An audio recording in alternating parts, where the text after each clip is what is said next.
Hi friends, ಎಲ್ಲರೂ ಹೇಗಿದ್ದೀರಾ? I hope ಎಲ್ಲ ಚೆನ್ನಾಗಿದ್ದೀರಾ ಅಂದ್ಕೊಂಡಿದ್ದೀನಿ. Welcome back to my channel. ನಾನಿವತ್ತು ಒಂದು ಒಳ್ಳೆ ಟೇಸ್ಟಿ ಸ್ನ್ಯಾಕ್ಸ್ ಜೊತೆ ಬಂದಿದ್ದೀನಿ. ಎಲ್ಲರಿಗೂ ಇಷ್ಟ ಆಗೋ ಸ್ನ್ಯಾಕ್ಸೇ ಇದು. ಏನಪ್ಪ ಅದು ಅಂತಂದರೆ ಗೋಬಿ ಮಂಚೂರಿಯನ್. ಇದು ಎಲ್ಲರಿಗೂ ಖಂಡಿತ ಇಷ್ಟ ಆಗೇ ಆಗುತ್ತೆ. ಇದರಲ್ಲೊಂದು ಸೀಕ್ರೆಟ್ ರೆಸಿಪಿ ಇದೆ. ಸೊ ನೋಡ್ಬೇಕಾದ್ರೆ ಎಲ್ಲೂ ಸ್ಕಿಪ್ ಮಾಡಬೇಡಿ, ಬಿಕಾಸ್ ಸೀಕ್ರೆಟ್ ರೆಸಿಪಿನ ನೀವು ಮಿಸ್ ಮಾಡ್ಕೊಳ್ಳೋ ಚಾನ್ಸಸ್ ಇರುತ್ತೆ. ಮತ್ತು ಹಾಗೆ ನನ್ನ ಚಾನಲ್ನ ಸಬ್ಸ್ಕ್ರೈಬ್ ಮಾಡ್ಕೊಳ್ಳಿ. ನಿಮಗೆ ಇದೇ ಥರ ಇನ್ನೂ ಟೇಸ್ಟಿ ಫುಡ್ಗಳನ್ನ ನಾವು ಅಪ್ಡೇಟ್ ಮಾಡ್ತಾ ಇರ್ತೀವಿ. ಬನ್ನಿ ಫ್ರೆಂಡ್ಸ್, ನೋಡ್ಕೊಂಬರೋಣ ಯಾವ ಥರ ಮಾಡೋದು ಅಂತ. 2 ಮೀಡಿಯಮ್ ಸೈಜ್ ಹೂಕೋಸನ್ನ ಕ್ಲೀನ್ ಮಾಡಿ ಈ ಸೈಜಲ್ಲಿ ಕಟ್ ಮಾಡಿ ಇಟ್ಕೊಂಡಿದ್ದೀನಿ.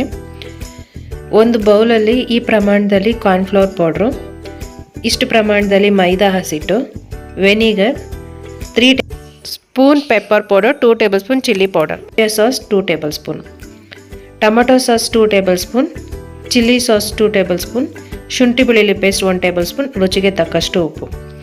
4 ಈರುಳ್ಳಿನ ಈ ಮೀಡಿಯಮ್ ಸೈಜಲ್ಲಿ ಕಟ್ ಮಾಡಿ ಇಟ್ಕೊಂಡಿದ್ದೀನಿ. ಈ ಥರ ಚಿಕ್ಕದಾಗಿ ಕಟ್ ಮಾಡ್ಕೊಳ್ಳಿ.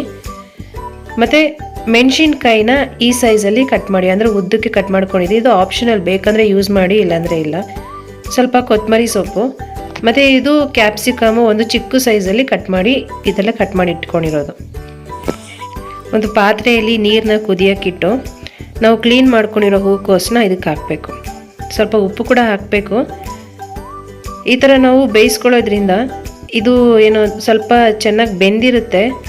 ಪ್ಲಸ್ ಏನು ಅಂತಂದರೆ ಇದರಲ್ಲಿ ಏನಾದರೂ ನಾವು ಕ್ಲೀನ್ ಮಾಡಬೇಕಾದ್ರೆ ಮಿಸ್ ಆಗಿತ್ತು, ಕ್ಲೀನ್ ಮಾಡೋ ಟೈಮಲ್ಲಿ ಹುಳಗಳು ಏನಾದರೂ ಮಿಸ್ ಆಗಿತ್ತು ಅಂದರೆ ಇದರಲ್ಲಿ ನೀಟಾಗಿ ಕ್ಲೀನಾಗಿ ಬಂದ್ಬಿಡುತ್ತೆ ಎಲ್ಲ.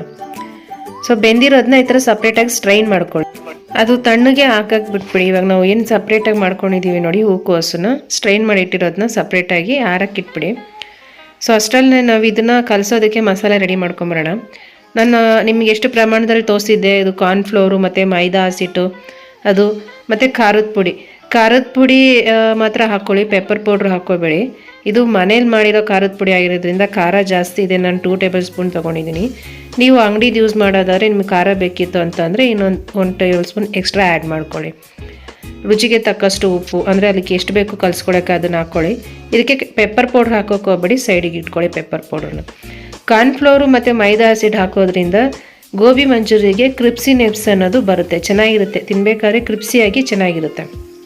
ಸೊ ಇವಾಗ ಆ ಶೀಟನ್ನ ನಾವು ಮತ್ತು ಈ ಖಾರನ, ಉಪ್ಪು ಎಲ್ಲ ಆ ಶೀಟ್ಗೆ ಫಸ್ಟ್ ಮಿಕ್ಸ್ ಆಗೋ ಥರ ನೀರು ಹಾಕ್ತಿರೇನೆ ಫಸ್ಟು ಹಾಗೆ ಮಿಕ್ಸ್ ಮಾಡ್ಕೊಳ್ಳಿ. ಇದನ್ನು ಈ ಥರ ಮಿಕ್ಸ್ ಮಾಡಿಕೊಂಡು ಇದನ್ನು ನಾನು ಕಲಿಸ್ಕೊತಾ ಇರೋದು ತಣ್ಣೀರಲ್ಲೇ, ಯಾವುದೇ ರೀತಿಯ ಬಿಸಿನೀರಲ್ಲಿ ತೊಗೊತಾ ಇಲ್ಲ, ತಣ್ಣೀರಲ್ಲೇ ನೀಟಾಗಿ ಕಲಿಸ್ಕೊಳ್ಳಿ.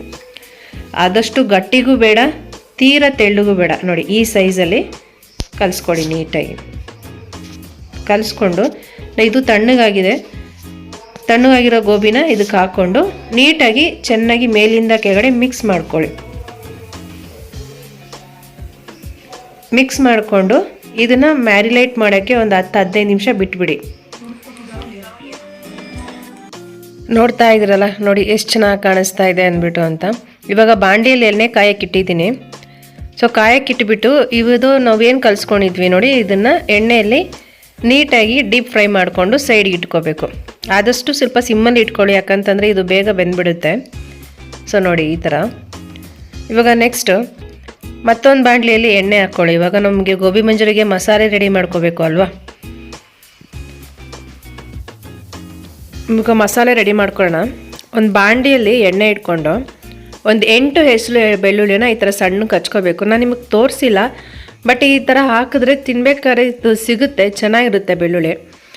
ಸೊ ಈರುಳ್ಳಿ, ಮೆಣಸಿನ್ಕಾಯಿ ನಾವು ಹಚ್ಕೊಂಡಿದ್ವಲ್ಲ, ಕ್ಯಾಪ್ಸಿಕಮು, ಮೆಣಸಿನ್ಕಾಯಿ ಆಪ್ಷನಲ್, ಬೇಕಂದರೆ ಯೂಸ್ ಮಾಡಿ, ಯಾಕಂದರೆ ಚಿಲ್ಲಿ ಪೌಡ್ರ್ ಯೂಸ್ ಮಾಡಿರ್ತೀವಿ. ಮತ್ತು ಇದು ಏನಂದರೆ ತಿನ್ಬೇಕಾದ್ರೆ ಕೆಲವೊಬ್ರಿಗೆ ಸಿಕ್ಕಿದ್ರೆ ಇಷ್ಟ ಆಗೋಲ್ಲ ಮೆಣಸಿನ್ಕಾಯಿ. ಸೊ ಬೇಕು ಅಂದರೆ ಯೂಸ್ ಮಾಡಿ, ಸ್ಪೈಸಿ ಬೇಕು ಅನ್ನೋರು. ಸೊ ಈ ಥರ ಚೆನ್ನಾಗಿ ರೋಸ್ಟ್ ಆಗಬೇಕು ಆಯಿಲಲ್ಲೇ. ನಾವು ತೊಗೊಂಡಿರೋ ಈರುಳ್ಳಿ, ಮೆಣಸಿನ್ಕಾಯಿ, ಬೆಳ್ಳುಳ್ಳಿ, ಕ್ಯಾಪ್ಸಿಕಮ್, ಸೊ ಇದೆಲ್ಲ ಚೆನ್ನಾಗಿ ಅಂದರೆ ಸ್ವಲ್ಪ ಗೋಲ್ಡನ್ ಕಲರ್ ಬರಬೇಕು, ಆ ಥರ ಫ್ರೈ ಆಗ್ತಾ ಇರಲಿ. ಸೊ ಸಿಮ್ಮಲ್ಲಿ ಇಟ್ಬಿಟ್ಟು ನಾನು ಹೇಳಿದ್ದೆ ನಿಮಗೊಂದು ಇಲ್ಲಿ ಸೀಕ್ರೆಟ್ ರೆಸಿಪಿ ಇದೆ ಅಂತ. ಬನ್ನಿ ನೋಡೋಣ. ಒಂದು ಬೌಲ್ಗೆ ಒಂದು 2 ಟೇಬಲ್ ಸ್ಪೂನಷ್ಟು ಕಾರ್ನ್ಫ್ಲೋರ್ ತೊಗೊಳ್ಳಿ. ಸೊ ನೋಡ್ತಾ ಇದ್ದೀರಲ್ವಾ. ಇದಾದಮೇಲೆ ನಾನು ಆವಾಗಲೇ ತೋರಿಸಿದೆ ಪೆಪ್ಪರ್ ಪೌಡ್ರು. ಸೊ ಅದನ್ನು ಇವಾಗ ಇಲ್ಲಿ ಹಾಕ್ಕೋಬೇಕು. ಇದು ಹಾಕ್ಕೊತಾ ಇರೋದು ತೋರಿಸಿದೆ ನಾನು ನಿಮಗೆ ಆವಾಗಲೇ red chilli sauce 2 tablespoon ಅಂತ. Next tomato sauce 2 tablespoon. ಈ ಥರ ಎಲ್ಲ ಮಿಕ್ಸ್ ಮಾಡ್ಕೋಬೇಕು ನೀಟಾಗಿ ನೋಡಿ, ಈ ಥರ ಪೇಸ್ಟ್ ಟೈಪಲ್ಲಿ ಮಿಕ್ಸ್ ಮಾಡ್ಕೊಳ್ಳಿ. ಸೊ ಇವಾಗ ಸೀಕ್ರೆಟ್ ರೆಸಿಪಿ ರೆಡಿಯಾಗಿದೆ ನೋಡಿ. ಇದಕ್ಕೊಂಚೂರು ಸ್ವಲ್ಪ ನೀರು ಹಾಕ್ಕೊಳ್ಳಿ, ಬೇಕಂದರೆ ಹಾಕ್ಕೊಳ್ಳಿ, ಆಪ್ಷನಲ್ಲಿ, ಇಲ್ಲಾಂದರೆ ಇಲ್ಲ. ನೀವು ಇಲ್ಲೂ ಬೇಕಾದ್ರೆ ಮಿಕ್ಸ್ ಮಾಡಿ ಹಾಕ್ಕೋಬೋದು, ಇಲ್ಲ ಅಂತಂದರೆ ಅಲ್ಲಿ ನಾವೇನು ಮಸಾಲೆ ರೆಡಿ ಮಾಡಿಕ್ತಾ ಇದ್ದೀವಿ ನೋಡಿ ಬಾಣಲಿಯಲ್ಲಿ, ಸೊ ಅದಕ್ಕೂ ಬೇಕಾದ್ರೆ ಹಾಕ್ಬೋದು. ಇವಾಗ ಇದಕ್ಕೆ ಹಾಕ್ಕೋಬೇಕು ಬಾಣಲಿಗೆ. ನಾವು ಆಲ್ರೆಡಿ ಈರುಳ್ಳಿ ಎಲ್ಲ ಫ್ರೈ ಮಾಡ್ಕೊಂಡಿದ್ವಿ ಅಲ್ಲ, ಸೊ ಅದಕ್ಕೇ ಇದನ್ನು ಹಾಕ್ಕೊಂಡು ಚೆನ್ನಾಗಿ ತಿರ್ಸ್ಕೊಳ್ಳಿ. ನೋಡ್ತಾ ಇದ್ದೀರಾ ಮಸಾಲೆ ರೆಡಿ ಆಗ್ತಾ ಇದೆ. ಒಂದು ಸಣ್ಣ ಉರಿಯಲ್ಲಿ ಇಟ್ಕೊಳ್ಳಿ, ಚೆನ್ನಾಗಿ ಕುದಿಬೇಕು. ಅದು ಕುದೀತಾ ಇದ್ದರೆ ಒಳ್ಳೆ ಸ್ಮೆಲ್ ಬರುತ್ತೆ. ವೆನಿಗರ್ ಹಾಕ್ಕೊತಾ ಇದ್ದೀನಿ, ಒಂಚೂರು 2 ಟೇಬಲ್ ಸ್ಪೂನ್ ಅಷ್ಟು ಹಾಕ್ಕೊಳ್ಳಿ ಸಾಕು. ವೆನಿಗರ್ ಹಾಕ್ಕೊಂಡು ಮತ್ತೆ ಮಿಶ್ರಣ ಮಾಡ್ಕೊಳ್ಳಿ ನೀಟಾಗಿ ಮೇಲಿಂದ ಕೆಳಗಡೆ ಎಲ್ಲನೂ. ಒಟ್ಟಿನಲ್ಲಿ ಫ್ರೆಂಡ್ಸ್, ಇದು ಕುದೀತಾ ಇದ್ದರೆ ಸ್ಮೆಲ್ ಮಾತ್ರ ಘಮ ಘಮ ಅಂತ ಇರುತ್ತೆ. ನೀವು ಹೋಟ್ಲಿಗಾಗಲಿ ಅಥವಾ ಫುಟ್ಬಾತಲ್ಲಿ ಹೋಗಿ ಟೇಸ್ಟ್ ಇಷ್ಟಪಡೋರು ಎಲ್ಲೂ ಹೋಗೋದು ಬೇಡ, ನೀವು ಮನೆಯಲ್ಲೇ ಮಾಡ್ಕೊಂಡು ತಿನ್ಬೋದು, ಚೆನ್ನಾಗಿರುತ್ತೆ ಟೇಸ್ಟ್ ಕೂಡ. ಮಕ್ಕಳು ಕೂಡ ಇಷ್ಟಪಟ್ಟು ತಿಂತಾರೆ. ಇವಾಗ ಇದಕ್ಕೇ ನಾವು ಫ್ರೈ ಮಾಡ್ಕೊಂಡಿದ್ವಲ್ಲ ಗೋಬಿನ, ಅದನ್ನು ಇದಕ್ಕೆ ಹಾಕ್ಕೊಂಡು ಚೆನ್ನಾಗಿ ಮಿಕ್ಸ್ ಮಾಡ್ಕೊಳ್ಳಿ ಮೇಲಿಂದ ಕೆಳಗಡೆ. ಚೆನ್ನಾಗಿ ಮಸಾಲೆನೂ ಗೋಬಿನೂ ಬೆರಿಬೇಕು. ವಿನಿಗರ್ ಹಾಕೋದ್ರಿಂದ ಆಗಲಿ, ಸೋಯಾ ಸಾಸ್ ಹಾಕೋದ್ರಿಂದ ಆಗಲಿ, ಏನಕ್ಕಂತಂದರೆ ಇದು ಚೆನ್ನಾಗಿ ಗೋಬಿಗೆ ಮಸಾಲೆ ಊರಲಿ ಅಂದ್ಬಿಟ್ಟೆ ನಾವು ಆ್ಯಕ್ಚುಲಿ ಆ ಇಂಗ್ರೀಡಿಯೆಂಟ್ಸ್ನ ಆ್ಯಡ್ ಮಾಡ್ತೀವಿ.